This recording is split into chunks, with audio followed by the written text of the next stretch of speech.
Good morning साथियों। शिक्षा के प्रसार में मैं अनुराग प्रकाश आप सबका स्वागत करता हूं। आप सबका साथ बना रहे, मैं यही कामना करता हूं। आशा करता हूं कि मेरे चैनल को आप सब ने सब्सक्राइब किया होगा। नहीं किया होगा तो आप सब्सक्राइब कर लीजिएगा, और मेरी वीडियोज़ आपको अच्छी लग रही हों तो लाइक कीजिएगा, कमेंट कीजिएगा और शेयर करना ना भूलिएगा। तो आइए चलिए हम लोग स्टार्ट करते हैं। हमारा सब्जेक्ट रहेगा रसायन विज्ञान।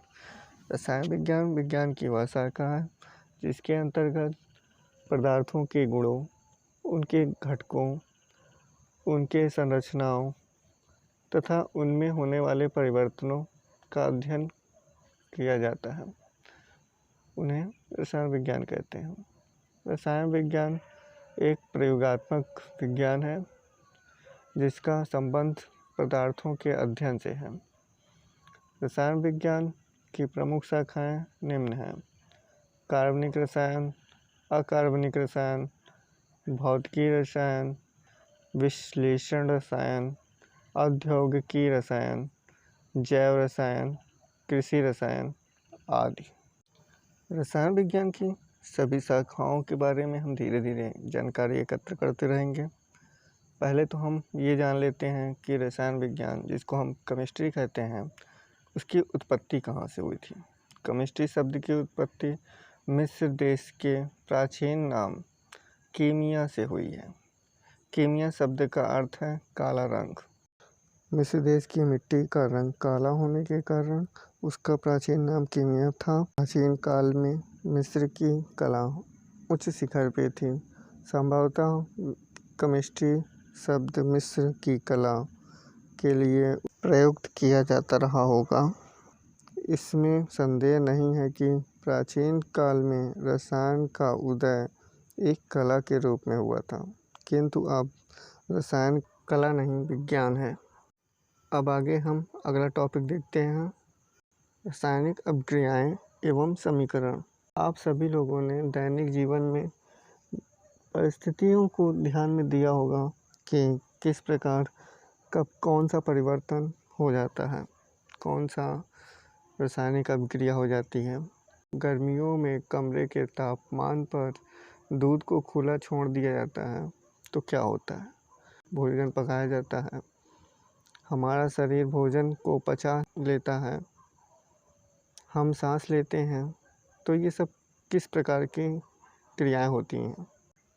अवस्था में परिवर्तन, रंगों में परिवर्तन, गैस का निकास या उत्सर्जन, तापमान में परिवर्तन, ये सारे अभिक्रियाएं होती हैं। अब हम लोग देखेंगे रसायन समीकरण। समीकरण जो है, जब ऑक्सीजन की उपस्थिति में मैग्नीशियम रेबन का दहन होता है तब यह मैग्नीशियम ऑक्साइड में परिवर्तित हो जाता है। जैसे हम लोग देखेंगे मैग्नीशियम प्लस ऑक्सीजन दोनों आपस में क्रिया करेंगी, तब जाकर एक उत्पाद प्राप्त होगा जिसे हम मैग्नीशियम ऑक्साइड कहते हैं। मैग्नीशियम का सूत्र जो होता है Mg होता है और ऑक्सीजन का O2, और इनसे जो क्रिया करके जो प्राप्त होगा हमें वो होगा MgO, यानी मैग्नीशियम ऑक्साइड। शब्द समीकरण में अभिकारकों के उत्पादन में परिवर्तन को उनके मध्य एक तीर का निशान लगाकर दर्शाया जाता है। अभिक्रियाओं के बीच योग का चिन्ह लगाकर उन्हें बाईं ओर LHS की तरफ लिखा जाता है। इसी प्रकार उत्पादकों के बीच योग का चिन्ह लगाकर उन्हें दाईं ओर मतलब RHS में लिखा जाता है। तीर का सिरा हमेशा उत्पादकों की ओर होता है। यह अभिक्रिया की दिशा को दर्शाता है। ठीक है मित्रों, इसी तरीके हम लोग आगे अब रासायनिक समीकरण लिखना सीखते हैं कि कैसे लिखा जाता है रासायनिक समीकरण। कोई भी समीकरण लिखने का कौन सा तरीका होता है और किस तरीके से हम इसे लिखेंगे कि हमें अच्छा सा नंबर प्राप्त हो सके, क्योंकि परीक्षाओं में हमेशा समीकरण को देखना, हर एक प्रश्न में अगर आप 1-2 समीकरण दे देते हैं केमिस्ट्री में तो आपको नंबर मिलने के आसान नज़र आ जाते हैं। लेकिन अगर यहीं पे केमिस्ट्री का मतलब भी है कि फिगर और रिएक्शन होते हैं, उनको समीकरण होते हैं, उनको दिखाना। और अगर यही सब अगर आप नहीं दिखाएंगे तो वो एग्जामिनर सोचेगा कि ये लोग करते क्या हैं, मतलब पढ़ते तो हैं लेकिन उसका फार्मूला तैयार नहीं कर पा रहे हैं। और बच्चे अगर धीरे धीरे करके फार्मूला तैयार नहीं करेंगे तो कैसे मतलब उसका प्रोग्रेस होगा उनके माइंड का, और कैसे उनकी बुद्धि का परीक्षण किया जा सकेगा। इसी तरीके से जब हम लोग इसको सीखेंगे रासायनिक समीकरण को लिखना, तो हमें पता चलेगा कि कैसे हमें लिखना चाहिए। रासायनिक अभिक्रिया और समीकरण हम लोग अगली वीडियो में देखेंगे कैसे उसको लिखा जाता है, कैसे पढ़ा जाता है, कैसे समझा जाता है। अभिक्रिया और समीकरण हम लोग अगली वीडियो में देखेंगे।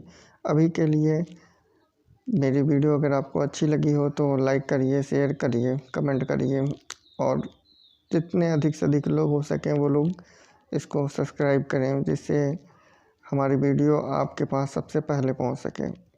और जो साथी के मन में कोई क्वेश्चन आ रहा हो तो वो हमें नीचे कमेंट बॉक्स पे वो प्रश्न लिख दें, हम उनको उसका उत्तर दे देंगे। ठीक है, मैं अपनी वीडियो यहीं पे समाप्त करता हूँ। Thank you.